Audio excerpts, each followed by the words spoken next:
I wanted to know what some of you thought about the Air Jordan 40 before and after the photos came out. Now, I've gathered the comments in my two previous videos about the shoe, and there are a couple of things I discovered. You may or may not agree with what these people have to say, but I think their sentiments capture what's generally out there. Now, the Air Jordan 40 is available for $200 in the US. In the Philippines, the retail price is 11,500 pesos. I won't say any comment about that in this video, but I'll let the people do the talking instead. Your favorite YouTuber probably got a pair the day the shoe released. It's because every flagship model from Jordan brand rakes in a lot of views. It's kind of like an annual tradition for these YouTubers, and there's nothing inherently wrong there. I mean, let's be real, if I were to spend that money for a shoe, I'd probably milk it for the views too. But I'm not interested in what they have to say, I'm more interested in what you have to say. So let's have a quick conversation.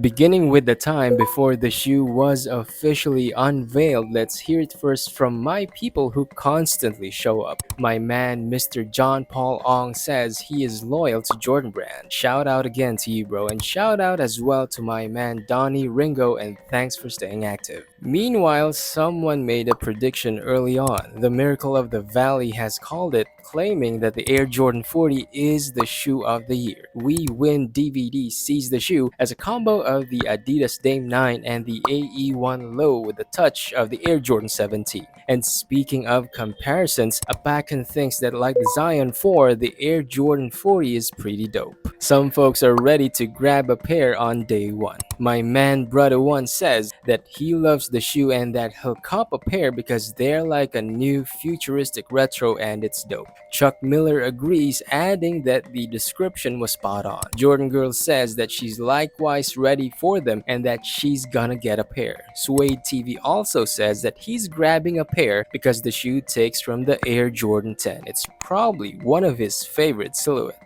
Expectations are part of the anticipation. Edward says that the shoe should be good if it has zoom. Dr. Disinfect believes that the shoe is fire and that he can't wait to see a Chicago colorway. DK Smooth thinks that the shoe is clean and good for casual wear and that he's also looking for a Chicago colorway and some collabs. For those who have been around long enough, the shoe is something to look forward to. Nat Turner claims that the shoe is actually decent given that it's been a while since he liked one of the newer Jordans. Bo Rude thinks that the previous model is underrated as it's one of the best Jordans for him. He suggests to give it some time. Devin Poole believes that the shoe has potential, especially with the right colors. Other than that, it's a pass for him if the colors are very minimal, which brings us to the other side of the story.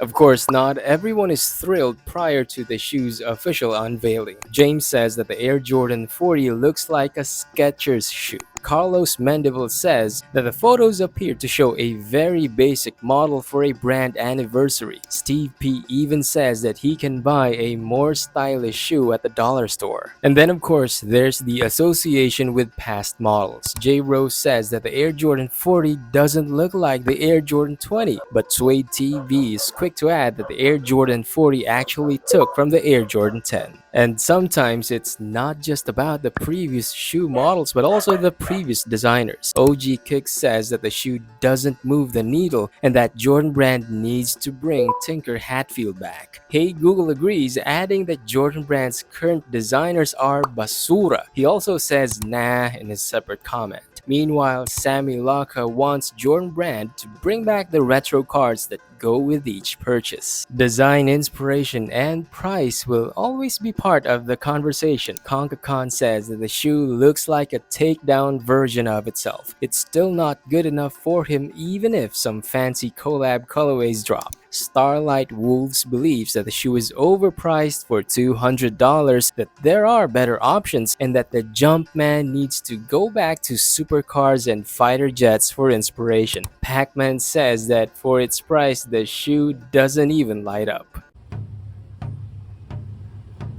Then here's what some of you said after the shoe was officially unveiled. Rhea remains unimpressed, saying that Jordan Brand has only given us flowery words without actual innovation to have us pay $200 for casual shoes. Meanwhile, Exand must have waited for the confirmation. However, the shoe will not have a midfoot shank. DKG True shares the same observation and calls the Air Jordan 40 basura. But you know what? Tovi Sen has a different take. Listen, he basically says that the shoe does not need a shank because of the setup and that some people probably think they are 6'6", 200 pounds moving like the Flash. And the positive feedback doesn't actually end there. The bad thinks that the shoe is a step in the right direction and is way better than past models. Dr. Disinfect again says that he cannot wait to get a blue suede pair and that he likes patent leather. My guy Donnie Ringo will get a pair while Brudda says that the shoe is a must cop. He says that the shoe looks beautiful and crisp, which is something MJ himself would probably wear. My man John Paul Ong believes the shoe is reminiscent of the Air Jordans 10,